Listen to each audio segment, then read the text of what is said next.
Your attention, please. Attention, please. Attention, please. And now the moment we've been waiting for is here. I have something to tell you. Hey, set off. Bonjour and welcome back to JFK Airport, where today we're taking a flight aboard Air France's brand new Airbus A350 in their amazing new business class cabin.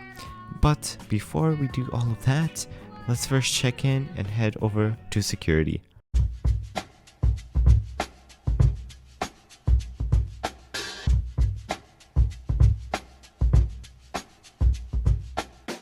After the quick security, I headed over to the Air France lounge, which is located next to gates 1 and 2 at Terminal 1. The Air France lounge is a fairly spacious space, being a little bit dated comparing it to other Air France lounges. It does feature a good amount of seating, although it was barely busy at the time of my flight. There are 2 identical buffets on the first and second floor. Food options were pretty good for being 11 o'clock at night.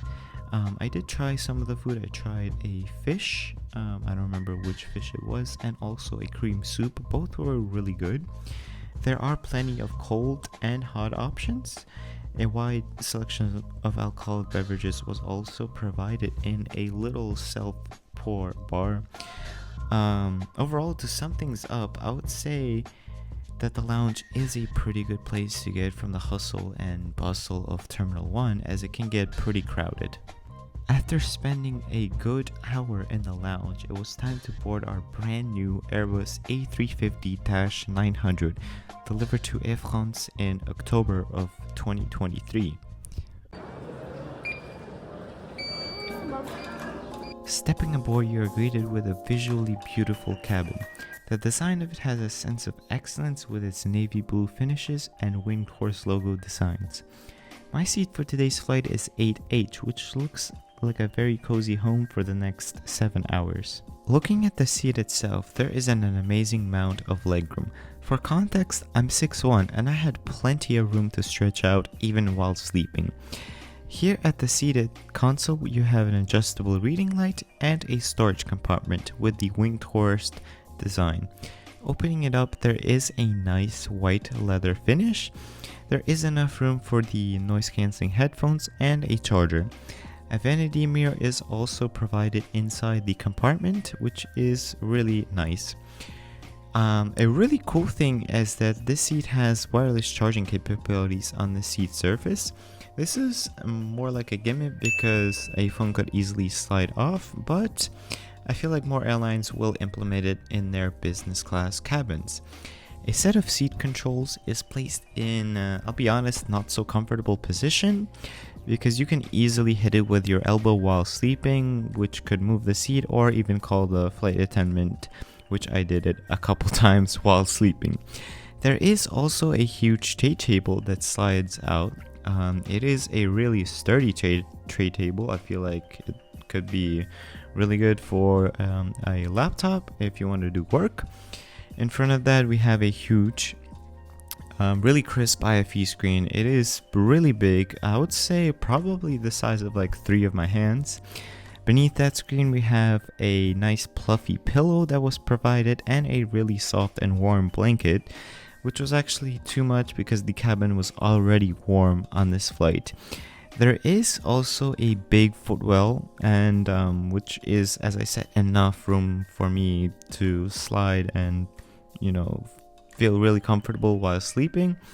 Moving on, we have a little literature pocket and a storage container, which I put most of my filming equipment for this flight. There is also universal power outlets, which I didn't film, but they're located next to the storage container. Basically, to sum things up, this is a really nice business class seat. It is modern, spacious.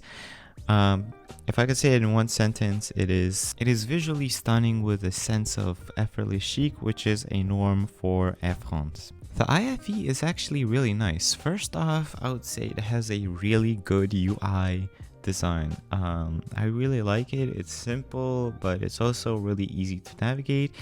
You also have a little flight progress everywhere you are. Even if you're watching a movie, you can easily tap on the screen and it could say how much time you still have remaining in the flight. There is also a nice moving map and cameras, which consisted of two of them, one being in the front near the nose landing gear and one being on the tail. The quality of the camera is not that great. I would say it's probably around 720p, as at night it was really grainy and blurry, but at day it's alright, you know.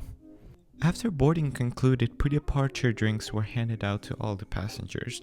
The options consisted of water or this lemon lime ginger shot. It was actually really refreshing and provided this slight little energy boost without drinking tea or coffee. Menus and amenity kits were also handed out.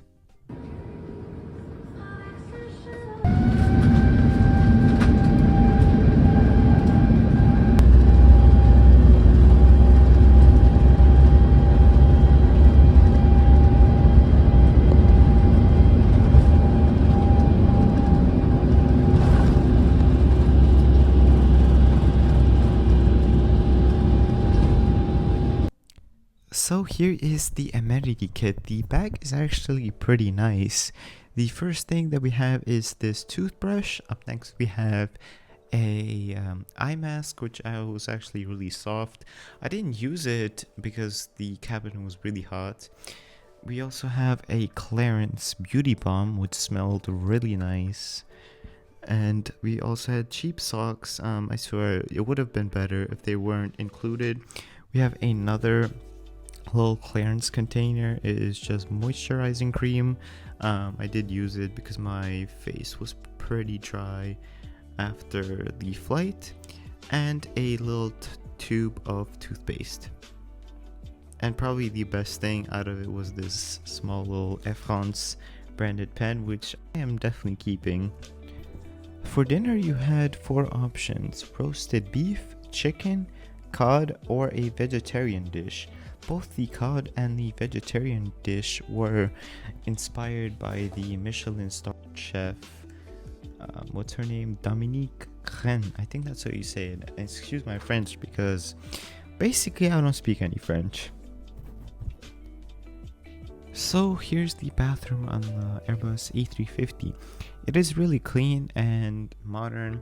It didn't have a total of not 1, not 2, but a total of 3 mirrors.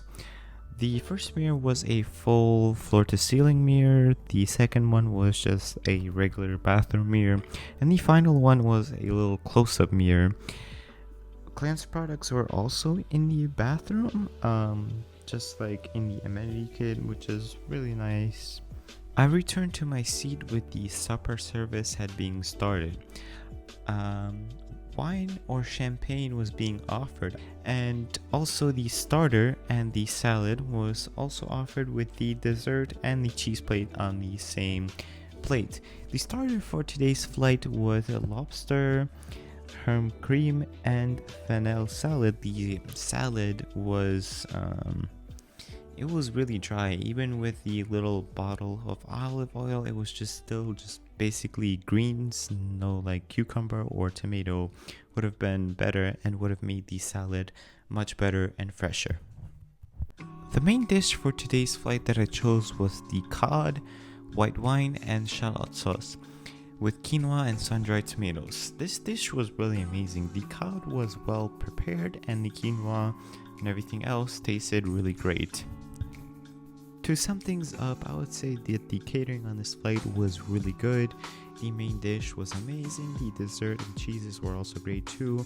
The starter, it was okay. I would say most disappointing thing was the salad, but the bread rolls and the baguettes were amazing. It felt like they were just fresh from the oven, really warm and really fluffy. Another cool thing is that this seat features a sliding door. It's more of like a gimmick because this seat already has a lot of privacy even without the door, but with it, you have complete privacy while you're sleeping. But sadly the door did not work on my seat, which was really unfortunate. After that, I turned my seat into a bed and tried to get some sleep. I woke up around 3.5 hours later with a good amount of, probably I would say 3 hours of sleep. And let me tell you, that was the most comfortable 3 hours of sleep I had on a plane probably ever so far. It was just comfortable. I guess the only thing I could complain about is they could have provided a mattress topper, but even without that, the seat was fairly comfortable. The only thing that I could really complain about is the temperature in the cabin was a little too hot, especially traveling during a heat wave where it's like 90 and above in the US for the past couple of weeks. I didn't really like the heat, but overall it was really comfortable.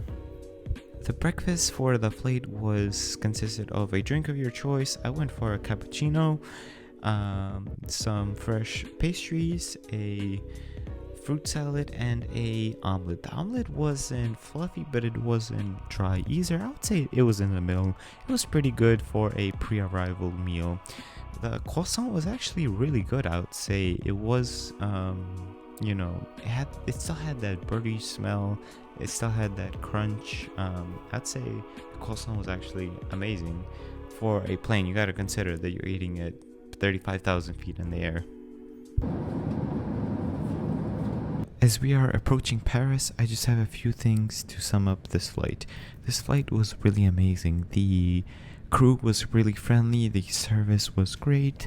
There were a few things that weren't the best, but overall it was amazing. The aircraft was new, but sadly my door was broken. But overall, I'd rate this experience a 9 out of 10, and I would recommend you trying to get this new business class.